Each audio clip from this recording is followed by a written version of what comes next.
Cuán grande es Él, cuán grande es Él.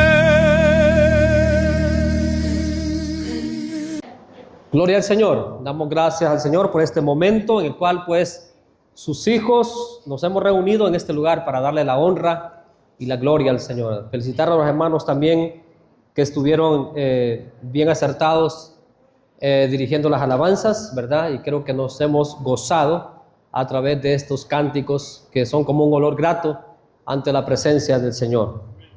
Quiero decir, hermanos, que cierta filosofía diaria para llegar a ser legendario narra: no permitas que se extinga tu fuego. Chispa a chispa, cada una de ellas irreemplazable. No permitas que perezca el héroe que llevas dentro de tu alma,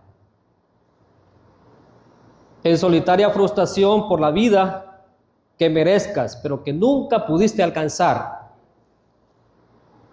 Revisa la naturaleza de tu batalla. Revisa la naturaleza de tu batalla. El mundo que deseas puede ser ganado.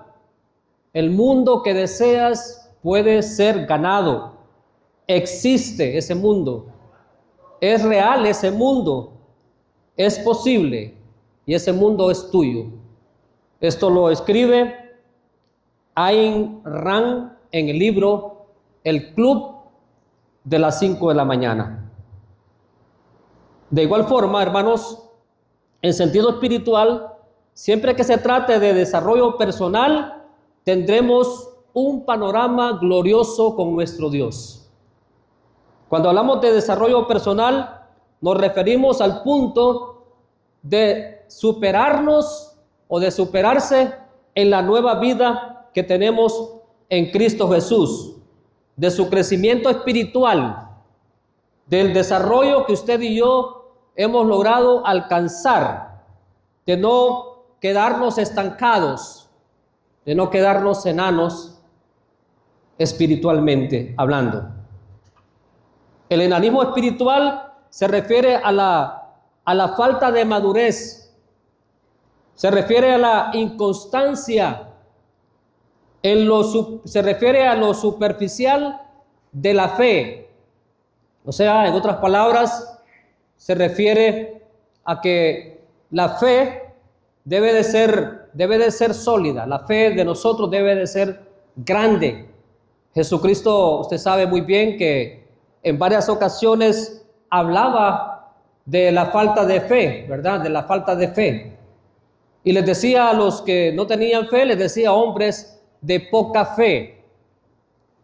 Entonces, cuando menguamos, cuando no nos esforzamos, cuando no hay una cantidad de cosas por hacer que las dejamos a un lado, que no es algo en realidad que llena las expectativas, ¿qué concepto, qué opinión podría tener Dios de cada uno de nosotros cuando nos ve que menguamos en cuanto a la responsabilidad que todos y cada uno de nosotros tenemos delante de Dios? Porque todo lo que hacemos se hace delante de Dios, y delante de Dios ninguna cosa puede estar oculta, ninguna cosa puede estar escondida.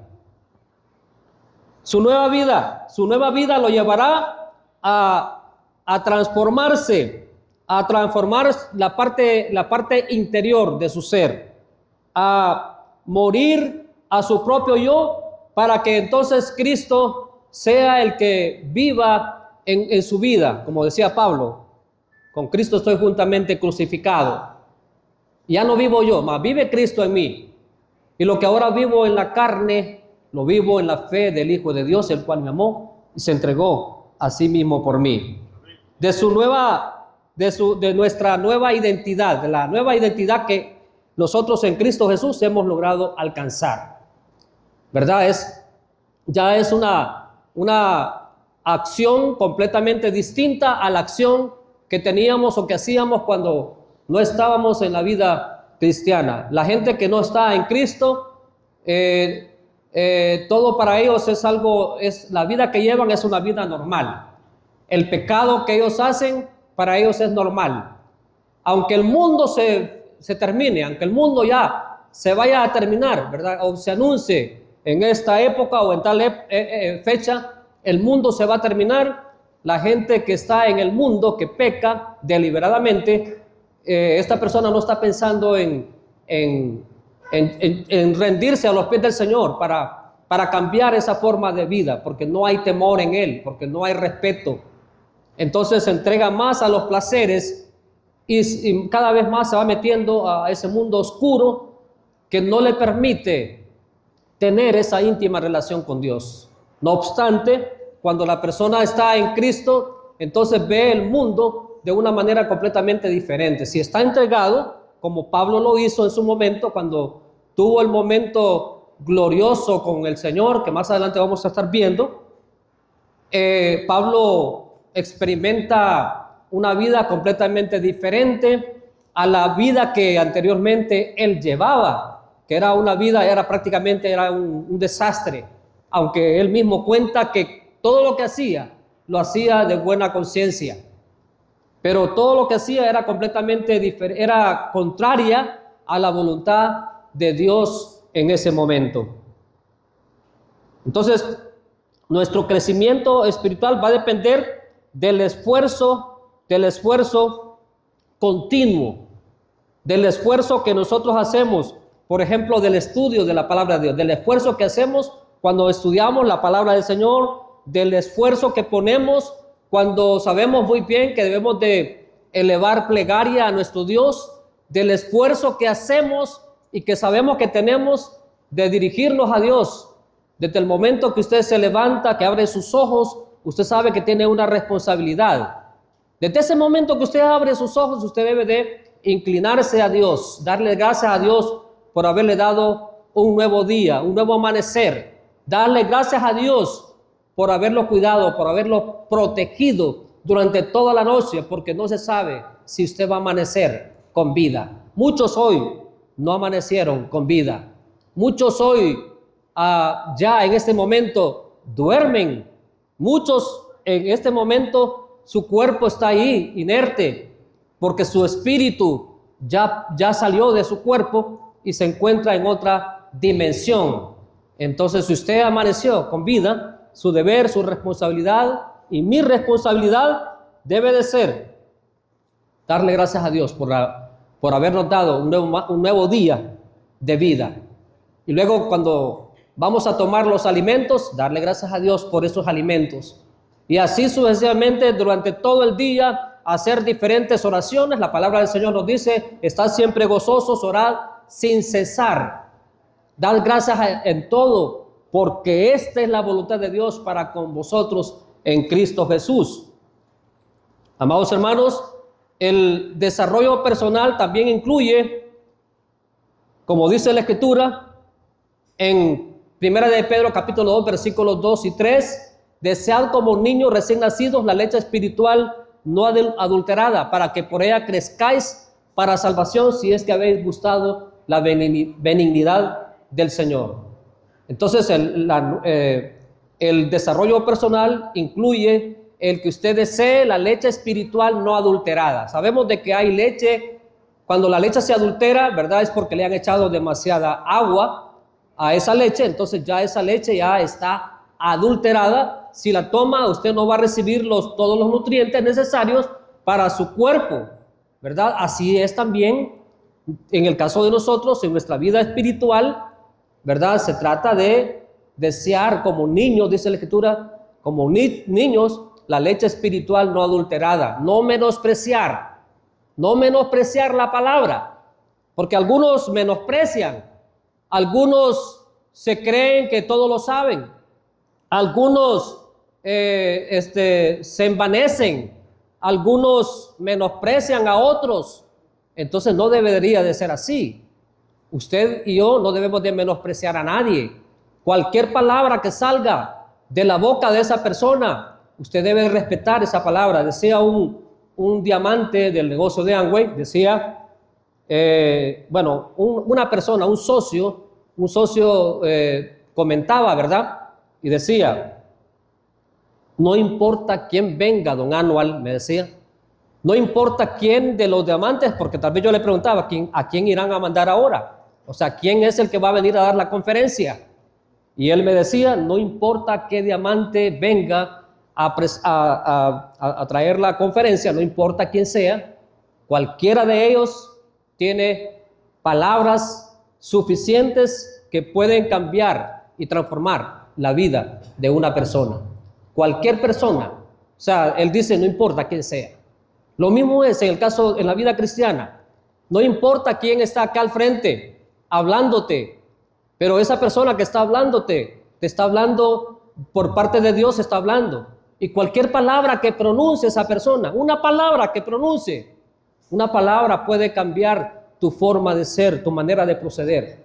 Si no estás procediendo de la forma correcta, una palabra que este siervo de Dios venga y diga aquí enfrente es una palabra que te va a ayudar para que tú no disminuyas en tu andar con Cristo Jesús.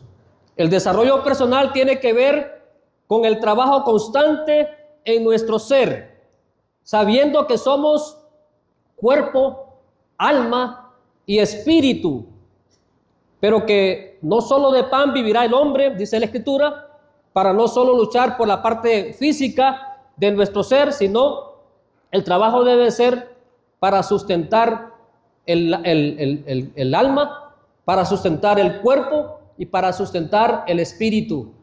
Ese debe ser el trabajo continuo de cada uno de nosotros. El trabajo debe de ser alimentar todo nuestro ser, tratar de sustentar todo nuestro ser, alma, cuerpo y espíritu. Se trata de una superación personal,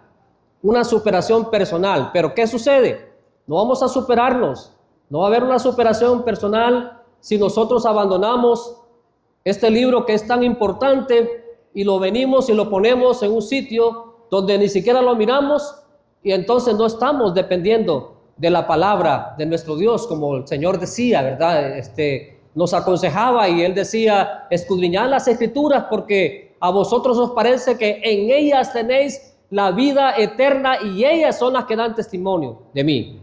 Entonces se trata de eso, se trata de superarnos, pero se trata de, entre más palabras del Señor nosotros incrustamos en nuestra mente, más oportunidades vamos a tener nosotros para conocer o para estar más cerca de nuestro Dios, para poder entender las necesidades que el pueblo de Dios tiene también, para poder comprender al hermano, para poder entender a la hermana cuando está en aprietos, cuando está en dificultades. No se trata, como decía Santiago, solo decir calentados y saciados, y no le damos a esa persona lo que realmente él necesita. Si usted y yo sabemos de alguien que tiene una necesidad y usted y yo podemos servir a este hermano, y aún sabiendo, porque la palabra del Señor así lo dice, que en cuanto lo hiciste a uno de mis hermanos más pequeños que creen en mí, dice el Señor, también a mí lo hicisteis. Entonces se trata de eso, se trata de comprender, de trabajar en nuestro ser, de mejorar nuestro ser, de mejorar nuestra vida, antes de verle los defectos a los demás, antes de estar viendo el defecto del hermano o de la hermana. Como dice la Escritura, debemos de ver nuestros propios defectos, pero para poder ver nuestros propios defectos, nosotros mismos vamos a depender de lo que la palabra del Señor nos dice en relación a eso, para poder ver a los demás, para poder entender y para poder ayudar como se debe de ayudar a una persona. Cuando hablamos de un panorama glorioso con nuestro Dios, nos referimos a esa maravillosa relación íntima que tenemos con Dios. A eso nos referimos, a esa relación íntima que tenemos con el Señor. Cada persona debe tener su propia relación con Dios. No podemos nosotros, aquí es sálvase quien pueda. Sabemos muy bien que la salvación es personal, la salvación es individual, pero yo no puedo cuestionar, no puedo desmeritar el esfuerzo de los demás. Nosotros necesitamos tener pues un panorama glorioso con el Señor, pero eso va a depender de usted, eso va a depender de mí mismo, va a depender de ese comportamiento que cada uno de nosotros tenemos con nuestro Dios. ¿Qué tan cerca realmente nosotros estamos con Él? ¿Qué tan cerca nos sentimos que estamos con Dios? ¿Qué tanto estamos meditando? ¿Qué tanto estamos reflexionando en nuestro Dios? Que nos permita de esa manera acercarnos, pero que tiene que haber una sinceridad de parte de nosotros, con mucha sinceridad con Él, y debe de haber un esfuerzo personal también a hacer las cosas de la mejor manera, con más ahínco, con más entrega, con más cariño, con más fervor, con más diligencia en los asuntos espirituales. Todo va a depender de eso. Todo va a depender no tanto en aquellas cosas físicas o materiales, porque a veces nos vemos envueltos en diferentes actividades, como Marta, ¿verdad? Que era incansable, era una persona que iba y venía, iba y estaba ocupada todo el tiempo. ¿Cómo es su vida realmente? ¿Cómo es su vida realmente delante de Dios? ¿Cómo se encuentra usted delante de Dios?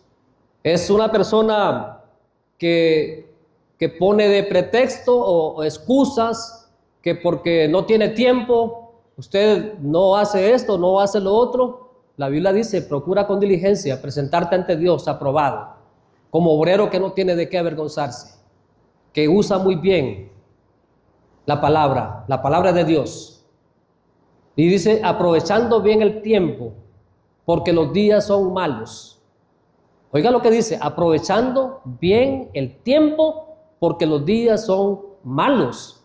Entonces, si eso usted lo sabe, como dice Santiago, el que sabe hacer lo bueno y no lo hace, le es pecado, aprovechando bien el tiempo.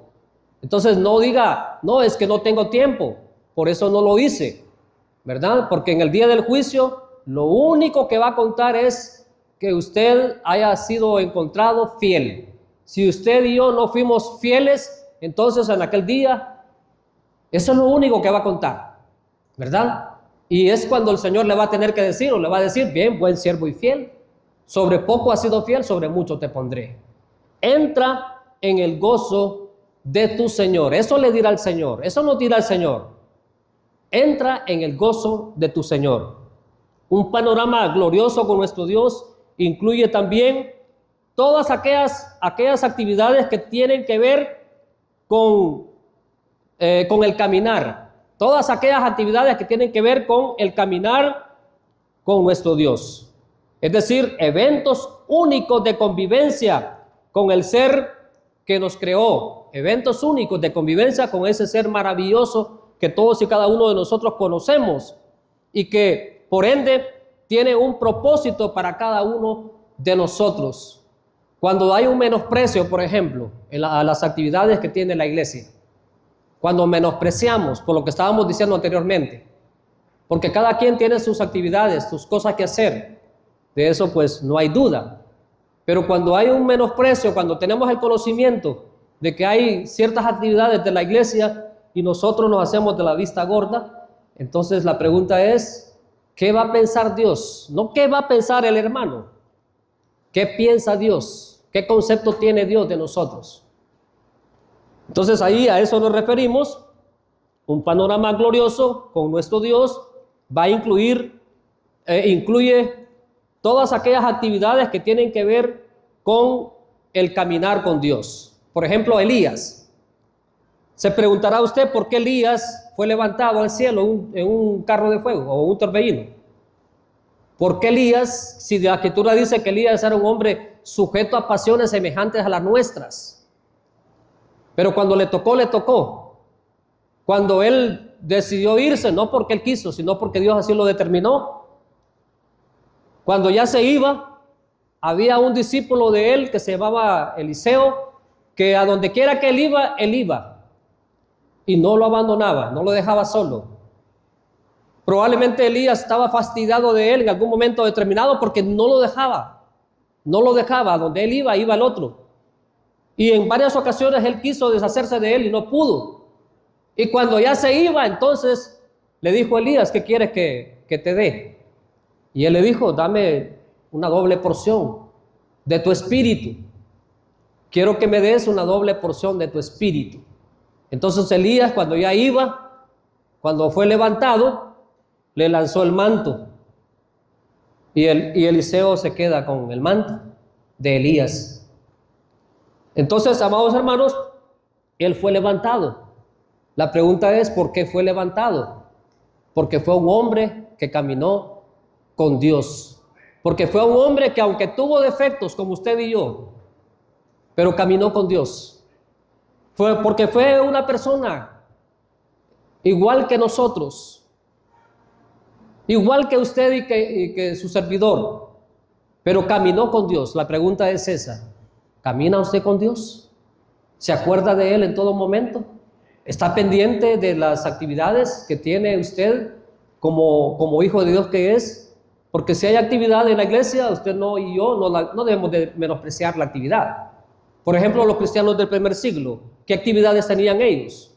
Y no eran actividades impuestas por la misma iglesia, eran actividades que todo el mundo sabía que tenía que cumplirle al Señor. Cuando dice la Escritura que los cristianos del primer siglo se reunían cada día en el templo.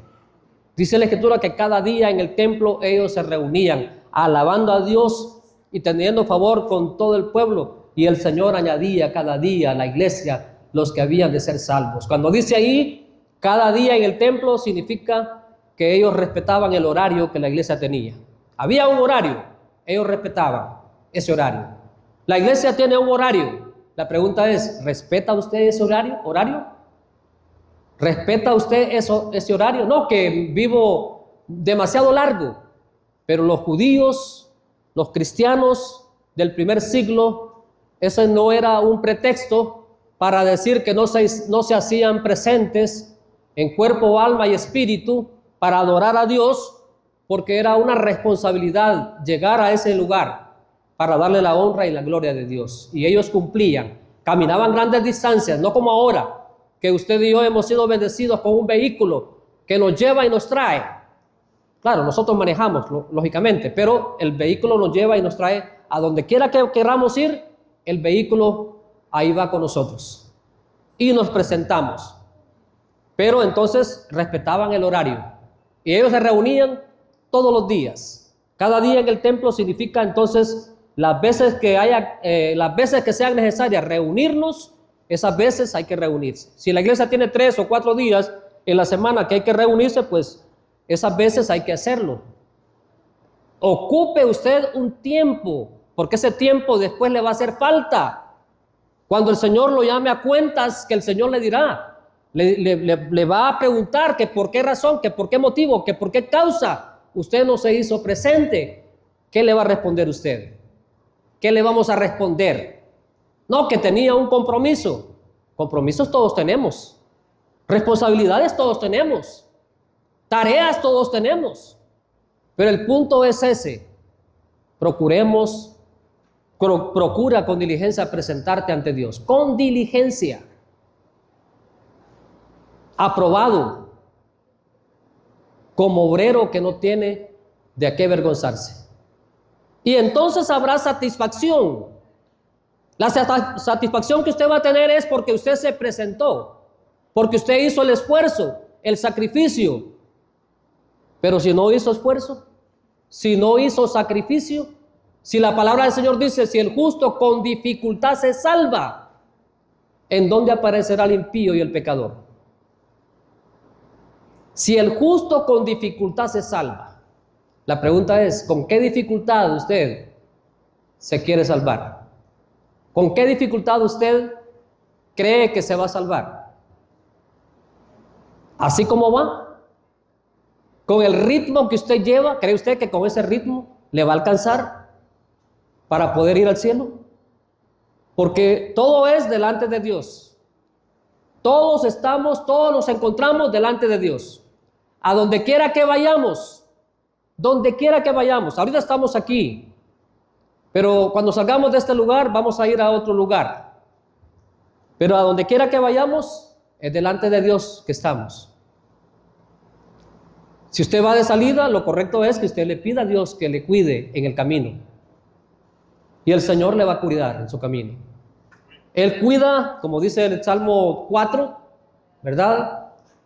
El Salmo 4 dice que Él cuida de nosotros, Él cuida nuestra entrada y nuestra salida, ¿verdad? En paz me acostaré y asimismo dormiré. Solo tú me haces vivir confiadamente, dice el Señor. Amén. En paz me acostaré. Entonces, cualquier paso que usted dé, acuérdese, es delante de Dios que estamos. Si el escenario en el cual usted se encuentra no es el escenario correcto, ahí está Dios. Delante de Dios no nos podemos esconder. Él sabe cuál es su andar. Él sabe cómo usted y yo nos conducimos. El segundo aspecto es que grandes hombres de Dios tuvieron un encuentro glorioso con Dios y fueron muy bendecidos. Y voy a mencionar el caso de Moisés, por ejemplo. Moisés, cuando estaba en Egipto, allá tuvo un percance. Moisés tuvo un percance en Egipto, mató a un egipcio. Mató a un egipcio. Y por esa razón, porque él mató a ese egipcio, él tuvo que huir de Egipto. Y allá en el desierto, en Éxodo capítulo 3, versículos del 1 al 6, en el desierto se encontraba apacentando ovejas. Dice allí en 3, 1 al 6, apacentando Moisés las ovejas de Jetro, su suegro, sacerdote de Madián, llevó las ovejas a través del desierto y llegó hasta Horeb, monte de Dios. Y se le presentó el ángel de Jehová en una llama de fuego, en medio de una zarza. Y él miró y vio que la zarza ardía en fuego y la zarza no se consumía. Entonces Moisés dijo: iré yo ahora y veré esta grande visión. ¿Por qué causa la zarza no se quema? Viendo Jehová que él iba a ver, lo llamó Dios de en medio de la zarza y dijo: Moisés, Moisés. Y él respondió: heme aquí. Y dijo, dice, porque el lugar donde tú, no te acerques, quita tu calzado de tus pies, porque el lugar en que tú estás, tierra santa es. Y dijo: yo soy el Dios de tu padre, Dios de Abraham, Dios de Isaac y Dios de Jacob. Entonces Moisés cubrió su rostro porque tuvo miedo de mirar a Dios. La pregunta es, ¿con quién hablaba Moisés? Moisés tuvo un encuentro con Dios, pero Moisés no sabía quién era, porque alguien le hablaba de la zarza, porque la zarza estaba ardiendo y la zarza, dice la Escritura, que no se consumía, pero que de en medio de la zarza Moisés dice que oía la voz. Moisés, siendo pastor, entonces ahí, en ese lugar, vio la zarza que ardía, pero que la zarza no se consumía. Ahí él tuvo ese encuentro glorioso, directo con Dios. Moisés tuvo ese encuentro directo con Dios. Usted dirá, y yo también puedo decir, qué privilegio el que tuvo Moisés, porque tuvo un encuentro directo con Dios. Pero los tiempos han cambiado.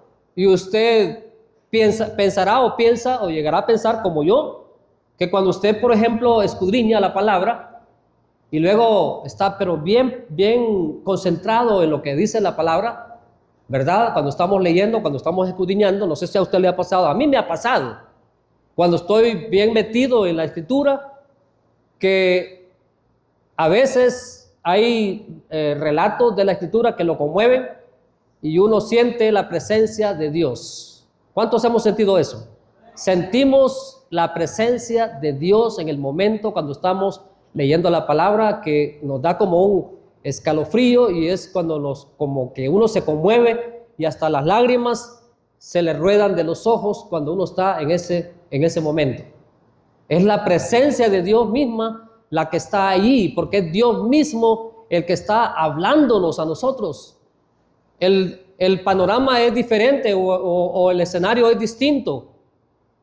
Porque en el caso de Moisés, tuvo ese encuentro glorioso con Jesucristo, con Dios, en el desierto.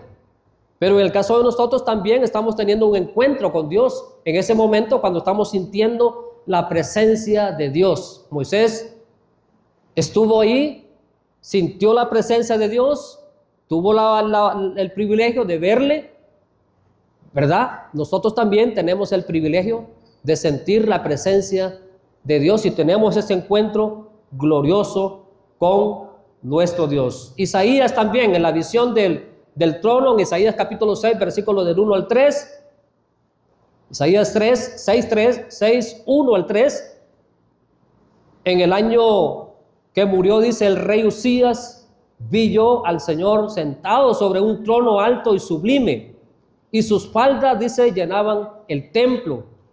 Por encima de él habían serafines. Cada uno tenía 6 alas, con 2 cubrían su rostro, con 2 cubrían sus pies y con 2 volaban. Y el uno al otro daba voces diciendo: Santo, Santo, Santo, Jehová de los ejércitos, toda la tierra está llena de su gloria. Ahí vemos entonces el profeta Isaías tuvo una visión majestuosa, tuvo esa visión del Señor sentado en su trono, rodeado de serafines, lo que lo llevó a reconocer su necesidad de purificación.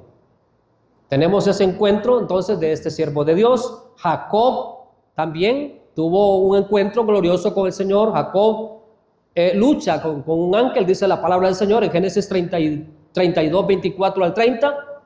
Dice así se quedó Jacob solo y luchó con él un varón hasta que rayaba el alba.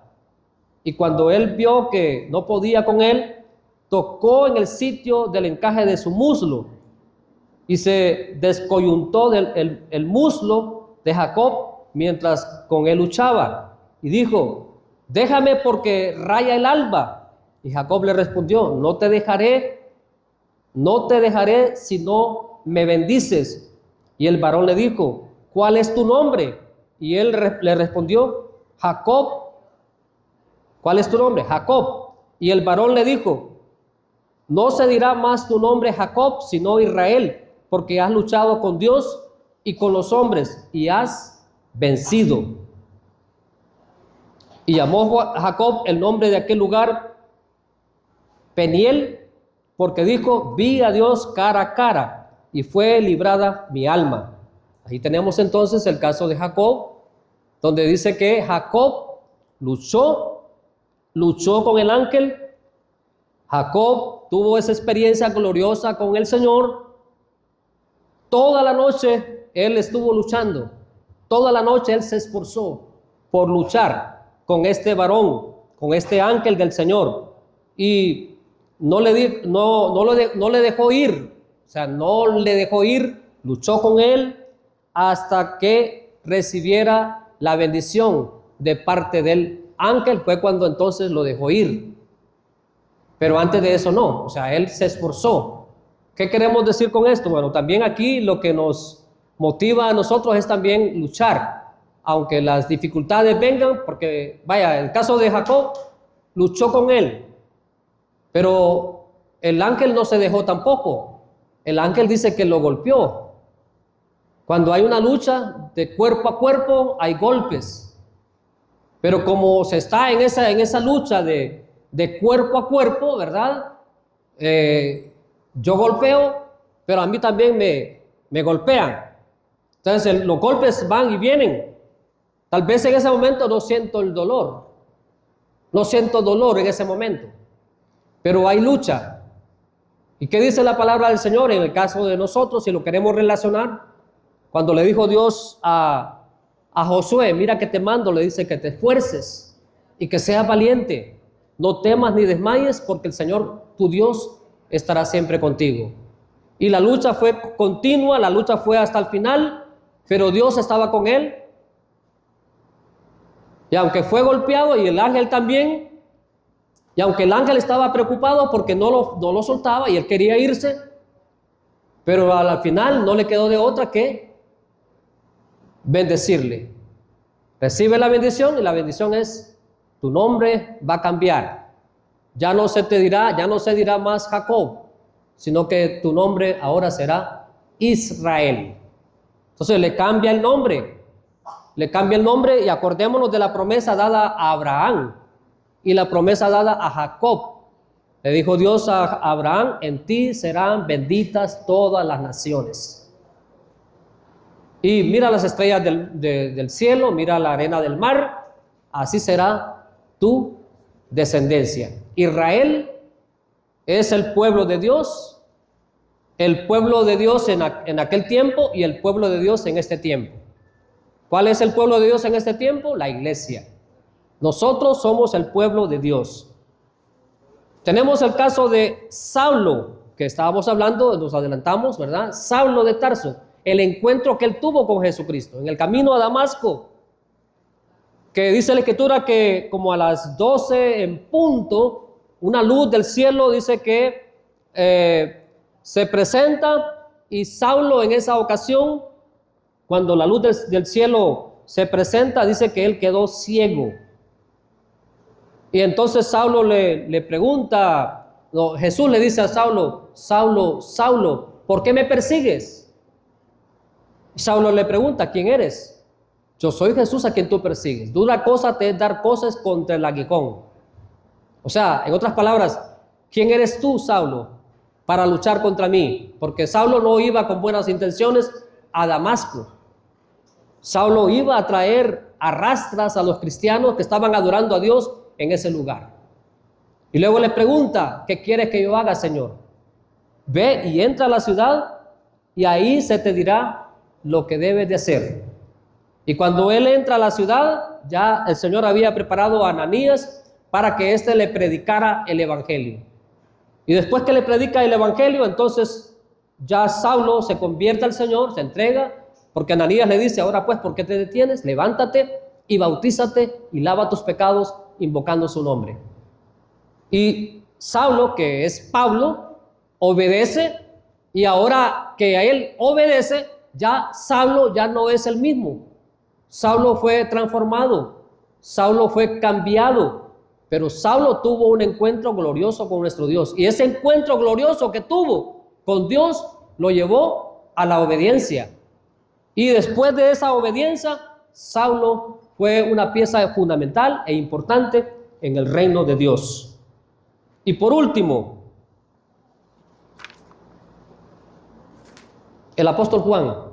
No quería yo dejar de mencionarlo, pero Juan el apóstol fue el único de los discípulos que no murió como los demás, porque la mayoría de ellos, las muertes de ellos fueron muertes violentas. Pero en el caso de Juan era el discípulo amado del Señor. Y dice la escritura en Apocalipsis capítulo 1, versículos 10 al 17. Dice en el versículo 10: yo estaba en el Espíritu en el día del Señor, y oí detrás de mí una gran voz como de trompeta, que decía: yo soy el Alfa y la Omega, el primero y el último. Escribe en un libro lo que ves y envíalo a las 7 iglesias que están en Asia, a Éfeso, Esmirna, Pérgamo, Tiatira, Sardis, Filadelfia y Laodicea. Y me volví para ver la voz que hablaba conmigo, y vuelto vi 7 candeleros de oro, y en medio de los 7 candeleros a uno semejante al Hijo del Hombre, vestido de una ropa que llegaba hasta los pies y ceñido por el pecho con un cinto de oro.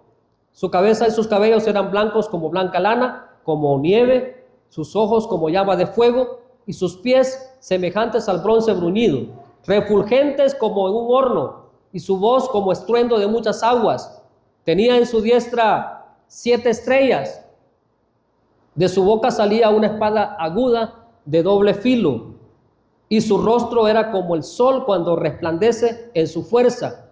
Cuando le vi, caí como muerto a sus pies, y él puso su diestra sobre mí, diciéndome: no temas, yo soy el primero y el último. ¿Quién era ese personaje? ¿Con quién tuvo él el encuentro glorioso? tuvo el encuentro glorioso con Jesús. En el exilio Juan tuvo esta visión gloriosa del Cristo resucitado, y esa visión que tuvo le permitió a él pues sentirse muy bien, muy alegre, muy contento, muy feliz, porque realmente estaba teniendo ese encuentro glorioso con nuestro Dios. Y cómo nosotros, para culminar pues el andar de nosotros o nuestro peregrinar aquí en la tierra, sabemos todos nosotros que un día tendremos un encuentro glorioso definitivo con nuestro Dios cuando estemos en la presencia de Dios, cuando la palabra de Dios habla, por ejemplo, de la gran multitud, la cual nadie podía contar, de todas las naciones de la tierra, pueblos, lenguas y tribus reunidas en ese lugar, una gran multitud, dice la Escritura, la cual nadie podía contar. Nosotros vamos a estar ahí presentes completamente en cuerpo, alma y espíritu, porque ese evento que está hablando ahí, amados hermanos, es el evento definitivo en donde ya todos los que estemos ahí presentes vamos a estar ya resucitados. Los que estuvieron muertos van a resucitar, y los que estén vivos solamente van a ser transformados en un abrir y cerrar de ojos, pero vamos a estar en la presencia del Señor. ¿Cuántos deseamos estar en ese lugar? Todos deseamos estar en ese lugar maravilloso para tener ese encuentro glorioso con nuestro Dios. Como lo mencionamos anteriormente, siempre que se trate de desarrollo personal, tendremos un panorama glorioso con nuestro Dios. Cada vez que usted haga esfuerzo por su vida, pero en Cristo Jesús, cada esfuerzo que usted haga, ese es un encuentro glorioso que usted tiene con nuestro Dios. Cuando usted está dedicado, por ejemplo, a la palabra del Señor, cuando usted está dedicado, por ejemplo, a la oración, cuando usted está dedicado a las actividades de la iglesia, ese es el encuentro que tenemos glorioso con nuestro Dios. Cada vez que estamos involucrados en las actividades que tiene la iglesia, es un encuentro glorioso. Cada vez que usted esté alejado de estas actividades, usted no está teniendo encuentro glorioso con su Dios. Así que, amado hermano, esforcémonos, y así como hemos mencionado aquí a estos siervos de Dios que tuvieron su encuentro glorioso con Dios, el caso de Moisés, por ejemplo, el caso de Isaías, por ejemplo, el caso de Saulo de Tarso, que tuvo su encuentro glorioso, el caso de Juan, el apóstol Juan, que tuvo ese encuentro glorioso con el Señor, y muchos más que yo no he mencionado, pero que hay más. Así también la iglesia en la actualidad tiene su encuentro glorioso, y ese encuentro glorioso que tenemos con nuestro Dios se ve reflejado en cada una de las actividades que nosotros tenemos con Dios y con la hermandad. Que Dios nos bendiga en esta mañana, amados hermanos. Él va a volver a llevarme allá, a llevar